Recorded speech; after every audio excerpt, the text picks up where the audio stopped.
जब मैंने शिबली साहब का तारुफ करवाया तो शिबली साहब मुस्कुरा रहे थे, और वो प्रोग्राम से पहले मुझे पता है वो क्यों मुस्कुरा रहे थे। शिबली साहब इंफॉर्मेशन मिनिस्टर कहते हैं कि शहबाज शरीफ साहब से मुशावरत नहीं होगी। बाबर अवान साहब ने कहा कि अपोजिशन लीडर से मुशावरत की शिक शामिल है।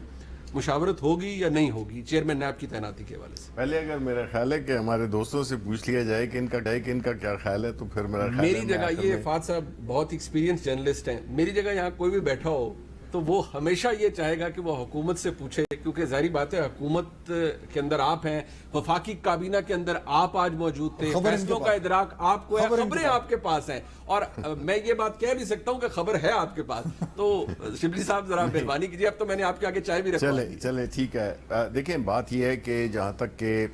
आपने फवाद चौधरी साहब का जिक्र किया, देखिए हमारी पोजीशन एक प्रिंसिपल पोजीशन रही है कि एक लीडर ऑफ द अपोजिशन हो या लीडर ऑफ द हाउस हो, अगर वो कंप्रोमाइज हैं लीगली, उन पे मुकदमे हैं, उनकी इन्वेस्टिगेशन हो रही है और वो इदारा कर रहा है जो कि कर रहा है नैब की सूरत में, तो उससे मशवरा लेना कि जी हम किसको नैब का चेयरमैन लगाएं, मेरा ख्याल है कि पहली बात तो ये मैं मुख्तलिफ जगहों पे कहता हूँ कि शहबाज शरीफ को खुद ही विड्रॉ कर जाना चाहिए as leader of the opposition, because यहाँ पे कॉन्फ्लिक्ट ऑफ इंटरेस्ट है कि चूंकि उनके केसेस नैब में चल रहे हैं, तो उनकी मंशा से बनाना किसी भी नैब के चेयरमैन को, मेरा ख्याल है किसी भी जगह पे आप जाएं, किसी माशरे में ये तुक नहीं बनती है, जिस तरह के फवाद चौधरी ने भी कहा कि पूछे किसी उससे कि किसको आपका तफ्तीशी कौन होना चाहिए। अब ऐसी सूरत हाल में ज़ाहिर है एक कानून एक कहता है, कॉन्स्टिट्यूशन में क्लियर है कि जी जब नैब की उसकी नॉमिनेशन होगी तो किस तरह मशवरा होगा leader of the house, leader of the opposition में। अब ऐसे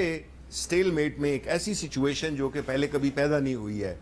तो जाहिर है कि उसमें कानून की कोई गुंजाइश नहीं है, इसलिए लाया जा रहा है ये ऑर्डिनेंस, जिसमें कि एक तरीक़ाकार वज़ा किया जा रहा है, जिसमें कि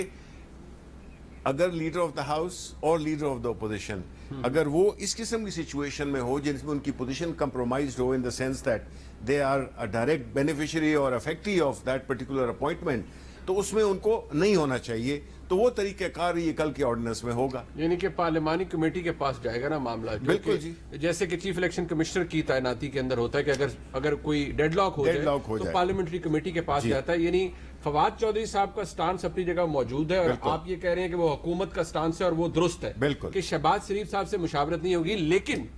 एक पहला स्टेप तो होता है ना कि वज़ीर आज़म अपने नाम देते हैं, जो लीडर ऑफ द अपोजिशन है वो अपने नाम देते हैं, वो तो आप करेंगे ना, स्टार्ट तो करेंगे ना प्रोसेस, तब पार्लिमानी कमेटी पे जाएगा ना अगर डेडलॉक हुआ तो। देखें ये जो ऑर्डिनेंस है तो इसमें ये चीज़ बड़ी क्लैरिटी होगी, इसमें और भी 2-3 और चीज़ें भी हैं जिसमें कि ऑलरेडी ये प्रेस में आ भी चुका है कि ट्रायल कोर्ट के पास बेल का इख्तियार होगा और वो जो गिरफ्तारी वगैरह का ये सारी चीज़ें, तो उसमें ये भी शामिल है कि ऐसी सूरत हाल में क्या होना चाहिए और क्या तरीक़ाकार इख्तियार किया जाएगा, तो वो कल के उस ऑर्डिनेंस में ये वाज़ेह हो जाए।